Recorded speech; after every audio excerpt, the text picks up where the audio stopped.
Hello दोस्तों, स्वागत है आप सभी का एक बार फिर से एक्टिव एनलाइटन में। इस वीडियो में हम वायरस से होने वाले अगले 2 रोगों के बारे में पढ़ेंगे कि कौन कौन से रोग होते हैं, जो कि हम 4 रोगों के बारे में जान चुके हैं कि 4 रोग कौन कौन से हैं जो वायरस से होते हैं। अगले 2 रोग हमारे रेबीज और मीजल, रेबीज और मीजल्स 2 रोग हैं। इसको खसरा बोलते हैं, खसरा बोलते हैं, ठीक है। छोटी माता के नाम से इसको जानते हैं। पहले हम बात करते हैं थोड़ा सा रेबीज के बारे में। रेबीज क्या होता है? रेबीज जो होता है, जो कुत्ते होते हैं, ठीक है, स्ट्रीट डॉग होते हैं, या फिर कोई भी जानवर है जिसको नाखून होते हैं, ठीक है, बिल्ली, बंदर, नेवला, ये सब अगर हमारी स्किन के टच में आते हैं और ये हमें थोड़ा बहुत घाव दे के चले जाते हैं, ठीक है, या तो काट लें या फिर नाखून वगैरह लग जाए या फिर उनके कोई घाव हो रहा हो, उस घाव के विषाणु के टच में आप आ गए हो तो ये रोग आपको होने की संभावना बढ़ जाती है। अगर रेबीज रोग एक बार हो जाता है तो आप लोगों को बहुत खतरनाक बीमारी हो चुकी है, क्योंकि इसका कोई इलाज नहीं है। रेबीज फैलता कैसे है? वेक्टर कौन है? कुत्ता, ठीक है, मैंने बता दिया। कुत्ता, बिल्ली, चमगादड़, बंदर, नेवला, ये सब होते हैं इसके वेक्टर, फैलाने वाले। पैथोजन जो जिससे ये फैलता है, ये तो हो गए फैलाने वाले, और जो इसे फैलाता है, ठीक है, इनकी सहायता से क्या आता है? ये रेब्डो वायरस आता है, ठीक है।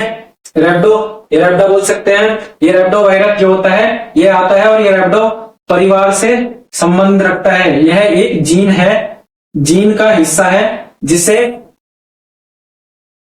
लाइसा वायरस भी कहते हैं, ठीक है। क्या नाम दिया? लाइसा वायरस। लाइसा वायरस का नाम है जिसके परिवार से यह आता है, ठीक है। यह जीन है एक लाइसा। लाइसा में क्या होता है? रेबीज, ठीक है। लाइसा में क्या होता है? रेबीज। वैक्सीन क्या लगाई जाती है? Anti rabies vaccine. इसकी वैक्सीन जो बनाई गई इसी के नाम से बनाई गई, एंटी रेबीज वैक्सीन बनाई गई। ये लगवानी आपको अति आवश्यक है। अगर आपको कोई भी डॉग, कोई भी बिल्ली काट लेती है तो आपको ये लगवानी बहुत जरूरी होती है। इसमें होता क्या है, अगर ये बीमारी हो जाती है, ये बीमारी हो जाने के बाद आदमी को पानी में जाने से डर लगेगा, पानी को देखने से डर लगेगा, यानी कि हाइड्रोफोबिया उसको बोलते हैं। पानी से डर लगने वाली बीमारी को हाइड्रोफोबिया बोलते हैं। हाइड्रोफोबिया हो जाता है। और हाइपर सेलिब्रेशन, यानी कि क्या होता है, जैसे कुत्ता बाहर जीभ निकाल के लार टपकाता है तो व्यक्ति को लगातार लार टपकती रहती है, ठीक है। इसका कोई इलाज अभी तक संभव नहीं है। अगर ये किसी को हो जाता है, ठीक है, अगर ये एक बार फैल गया शरीर में तो इसकी रोक नहीं हो पाती। ये क्या करता है? ब्रेन में सूजन, जो मस्तिष्क होता है उनकी नसों में, उनकी तंत्रिका तंत्र में सूजन देता है और जानवरों से इंसान में घाव और लार के माध्यम से फैलता है। संपर्क में आने पर तंत्रिका तंत्र पर हमला करता है, यानी कि पूरे शरीर के तंत्रिका तंत्र को ये डैमेज करेगा, ठीक है। जिससे आपको होता क्या है, लास्ट में अगर बहुत लास्ट हो जाता है तो जो अगर कुत्ता काटता है तो आदमी कुत्ते जैसा ही व्यवहार करने लगता है, ठीक है। जैसा कुत्ता भौंकता है तो उसी तरीके से भौंकने की वो कोशिश करेगा, भौंकता है, ठीक है। ये बहुत खतरनाक बीमारी होती है। आप इसे चेक कर सकते हैं कि इसमें पड़ा हुआ मरीज, उसे एक कमरे में डालकर मरने का इंतजार तक करना पड़ जाता है, ठीक है। तो ये खतरनाक बीमारी, इसके बारे में हमने वेक्टर के बारे में जान लिया, पैथोजन के बारे में जान लिया। हमारा मेन मकसद है अपने क्वेश्चंस को नोट करना कि कौन फैला रहा है। रेबिडो वायरस फैला रहा है। वो रेबिडो वायरस जो होता है ये किससे आता है, कौन से जीन से आता है? लाइसा नामक जीन से ये आता है। कुत्ता, बिल्ली, चमगादड़, नेवला आदि अगर काट ले, क्या होता है? मेन क्या होता है? पानी से डर लगता है, लार ज्यादा टपकती है, हाइड्रोफोबिया हो जाता है और हाइपर सेलिब्रेशन हो जाता है। आगे चलते हैं। मीजल्स, मैं समझता हूं आपको रेबीज के बारे में पता लग गया होगा। मीजल्स में क्या होता है? खसरा, छोटी माता। इसका वेक्टर क्या होता है? इसका वेक्टर, इसको फैलाने वाला होता है एयर।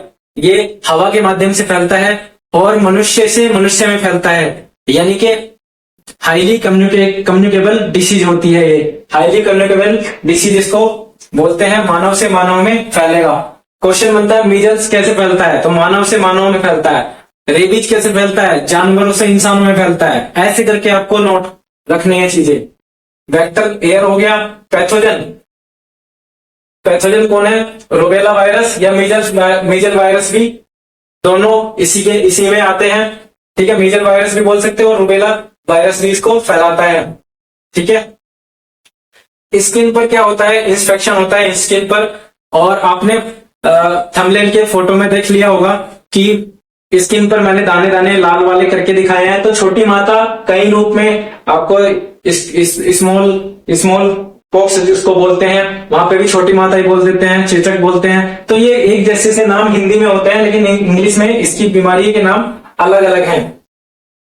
10 से 14 दिन में ये उभर कर बाहर आती है। ठीक है, 10 से 14 अगर हो गई है तो 10 से 14 दिन लगते हैं। शुरुआती लक्षण दिखाई देने के बाद ये पूरी तरह उभर के आने में 10 से 14 दिन लगा देती है। ठीक है, स्किन पर क्या होता है? ईचिंग होती है, ड्राइनेस आ जाती है। ठीक है, रैसेस पड़ जाते हैं, पूरी बॉडी पर रैसेस से पड़ जाएंगे। ठीक है, काले काले या लाल लाल धब्बे पड़ेंगे।